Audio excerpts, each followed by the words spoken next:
ಎಲ್ಲಾ ಹಾನಿಯಿಂದ ಕೂದಲನ್ನು ರಕ್ಷಿಸುತ್ತೆ. ಬರೀ Amrut noni reach root premium hair oil. ಅದೇ ಈಗ ಅವ್ರ ಮೇಲೆ ಕಿಡ್ನಾಪ್ ಕೇಸ್ ದಾಖಲೆ ಆಗಿತ್ತು ರೇವಣ್ಣ ಅವ್ರ ಮೇಲೆ. ಸಿಟ್ನವ್ರು 5 ಗಂಟೆ ವಿಚಾರಣೆಗೆ ಕರೆದಿದ್ರು, ಅವ್ರು ಬಂದಿರಲಿಲ್ಲ. ಆಂಟಿಸಿಪೇಟರಿ ಬೇಲ್ಗೆ ಅವರು ಅರ್ಜಿ ಹಾಕಿದ್ರು, ನಿರೀಕ್ಷಣಾ ಜಾಮೀನು ಅವರಿಗೆ ಸಿಕ್ಕಿಲ್ಲ. ಹಾಗಾಗಿ ಪೊಲೀಸರು ಈಗ ಅವ್ರನ್ನ ಬಂಧಿಸಿದ್ದಾರೆ. ಸೊ ಮುಂದೆ ಕಾನೂನು ಪ್ರಕಾರ ಅವ್ರು ಏನು ಕ್ರಮಗಳನ್ನು ತೆಗೆಬೇಕು ಅದನ್ನ ತಗೋತಾರೆ. ನಾವ್ ಯಾರು ಕೂಡ ಅದ್ರೊಳಗೆ ಹಸ್ತಕ್ಷೇಪ ಮಾಡೋದಿಲ್ಲ. ಈಗಾಗಲೇ ಅದಕ್ಕೆ ಅಂತ ಹೇಳಿ ವಿಶೇಷ ತನಿಖಾ ದಳದವರು ಬ್ಲೂ ಕಾರ್ನರ್ ನೋಟಿಸ್ ನ ಕಳಿಸಿದ್ದಾರೆ. ಇಂಟರ್ಪೋಲ್ ಅವ್ರಿಗೂ ಕೂಡ ಸಹಕಾರ ಕೇಳಿದ್ದಾರೆ. ಸೊ ಖಂಡಿತ ಅವ್ರನ್ನು ಕೂಡ ಆದಷ್ಟು ಬೇಗ ವಿಚಾರಣೆಗೆ ಒಳಪಡಿಸ್ತಾರೆ. ರಾಜ್ಯದಲ್ಲಿ ಚುನಾವಣೆ ಪ್ರಚಾರ ಭಾಗಿಯಾಗ್ತಿದ್ದೀರಿ, ಪ್ರವಾಸ ಮಾಡ್ತಿದ್ದೀರಿ, ಹೇಗಿದೆ? ಮೊದಲನೇ ಫೇಸ್ ಎಲೆಕ್ಷನ್ ನಲ್ಲಿ ನಾನು ಬರೀ ಮೈಸೂರು ಮತ್ತು ಚಾಮರಾಜನಗರ ಜಿಲ್ಲೆಗೆ ಮಾತ್ರ ಸೀಮಿತವಾಗಿ ಪ್ರಚಾರ ಮಾಡಿದ್ದೆ. ಈಗ 2ನೇ ಫೇಸ್ ಎಲೆಕ್ಷನ್ ನಲ್ಲಿ ಎಲ್ಲೆಲ್ಲಿ ನನಗೆ ಅಗತ್ಯ ಇದೆ ಅಂತ ಹೇಳಿ ಅಭ್ಯರ್ಥಿಗಳು ಅಥವಾ ಅಲ್ಲಿನ ನಾಯಕರು ಕರೆದ್ರು ಎಲ್ಲ ಹೋಗಿ ಪ್ರಚಾರ ಮಾಡಿ ಬಂದಿದ್ದೇನೆ. ಉತ್ತರ ಕರ್ನಾಟಕ ಭಾಗದಲ್ಲಂತೂ ಹೆಚ್ಚಾಗಿ ಜನರು ಕಾಂಗ್ರೆಸ್ ಪರವಾಗಿದ್ದಾರೆ. ಕಾಂಗ್ರೆಸ್ ಕೊಟ್ಟಿರುವಂತಹ ಗ್ಯಾರಂಟಿ ಸ್ಕೀಮ್ಗಳ ಬಗ್ಗೆ ಜನ ಬಹಳ ಖುಷಿಯಿಂದ ಇದ್ದಾರೆ. ಅದ್ರೊಳಗೂ ಮಹಿಳೆಯರು ಬಹಳಷ್ಟು ಖುಷಿಯಾಗಿದ್ದಾರೆ. ಸೊ ಹಾಗಾಗಿ ಅವರೆಲ್ಲರೂ ಕೂಡ ಈ ಬಾರಿ ಕಾಂಗ್ರೆಸ್ಗೆ ವೋಟ್ ಹಾಕ್ತಾರೆ ಅನ್ನೋ ನಂಬಿಕೆ ನನಗಿದೆ. ಈ ಬಾರಿ ಎಷ್ಟು ಗೆಲ್ಲುತ್ತೆ ಸರ್ ರಾಜ್ಯದಲ್ಲಿ ಕಾಂಗ್ರೆಸ್? ಇಷ್ಟೇ ಅಂತ ಸಂಖ್ಯೆ ಹೇಳೋದಕ್ಕೆ ಬರೋದಿಲ್ಲ. ಸೊ ಆದ್ರೆ ಈಗಾಗಲೇ ನಮ್ ಫೀಡ್ಬ್ಯಾಕ್ ಬಂದಿರೋ ಪ್ರಕಾರ ತಂದೆಯವರು ಕೂಡ ಹೇಳಿದ್ದಾರೆ 15ರಿಂದ 20 ಸೀಟ್ ಒಳಗೆ ಖಂಡಿತ ನಾವು ಗೆಲ್ತೇವೆ. ಬೆಳಗಾವಿಯಲ್ಲಿ ಕಾಂಗ್ರೆಸ್ ಅಭ್ಯರ್ಥಿ ಬೆಂಬಲಿಗರು ಹಣ ಹಂಚಿದ್ದಾರೆ ಗೋಕಾಕ್ ಮತ್ತು ದಕ್ಷಿಣ ಕ್ಷೇತ್ರದಲ್ಲಿ. ಗ್ಯಾರಂಟಿಯಲ್ಲಿ ಗ್ಯಾರಂಟಿ ಕೈ ಕೊಡೋ ಭೀತಿ ಇದೆ ಅಂತ.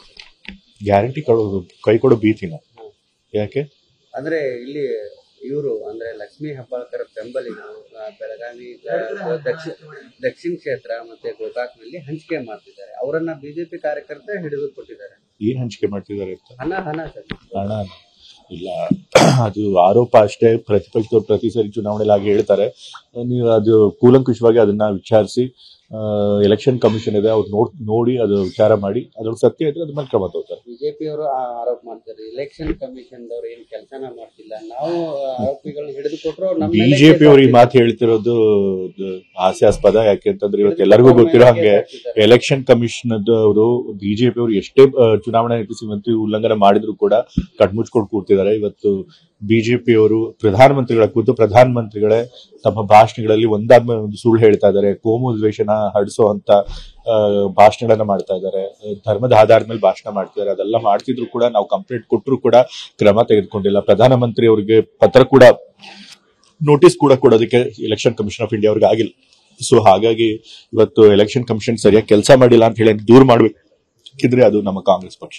ನನ್ನ ಜೀವನದಲ್ಲಿ ನಾನು ಮಾತ್ರವಲ್ಲ, ನನ್ನ ಕೂದಲು ಕೂಡ ಆಗಿರ್ಬೇಕು ಸ್ಟ್ರಾಂಗ್ ಅಂಡ್ ಸ್ಟೈಲಿಶ್.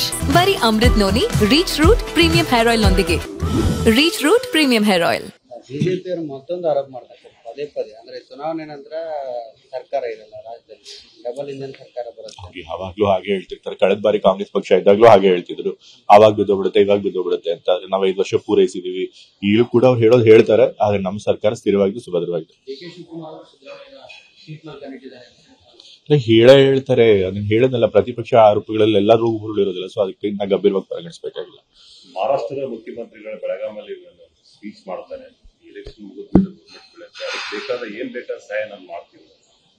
ಅಲ್ಲ, ಅಫ್ಕೋರ್ಸ್ ಬಿಜೆಪಿ ಪಕ್ಷ ಇವತ್ತು ಅಷ್ಟೊಂದು ನಾಚಿಕೆಗೆಟ್ಟಂತ ಪಕ್ಷ ಆಗಿದೆ. ಇವತ್ತು ಅವ್ರಿಗೆ ಸಂವಿಧಾನದ ಮೇಲಾಗ್ಲಿ ಜನಾದೇಶದ ಮೇಲಾಗ್ಲಿ ಒಂದಿಷ್ಟು ನಂಬಿಕೆ ಇಲ್ಲ. ಮಹಾರಾಷ್ಟ್ರದಲ್ಲೂ ಕೂಡ ಅವ್ರಿಗೇನು ಬಹುಮತ ಬಂದಿರಲಿಲ್ಲ. ಆದ್ರೂ ಕೂಡ ಅವರು ಸೇಮ್ ಆಪರೇಷನ್ ಕಮಲ ಮಾಡಿ ವಾಮ್ ಮಾರ್ಗದಿಂದ ಇವತ್ತು ಅಧಿಕಾರಕ್ಕೆ ಬಂದಿದ್ದಾರೆ. ಸೊ ಅದೇ ರೀತಿ ಎಲ್ಲಾ ಕಡೆನೂ ಮಾಡ್ಬೋದು ಅಂತ ಅನ್ಕೊಂಡಿದ್ದಾರೆ.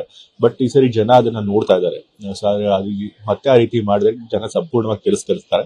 ಬಟ್ ಕರ್ನಾಟಕದಲ್ಲಿ ನಾವೇನು ಮೈತ್ರಿ ಸರ್ಕಾರ ಮಾಡ್ಕೊಂಡಿಲ್ಲ, ಸಂಪೂರ್ಣ ಬಹುಮತದಿಂದ ಬಂದಿದ್ದೀವಿ.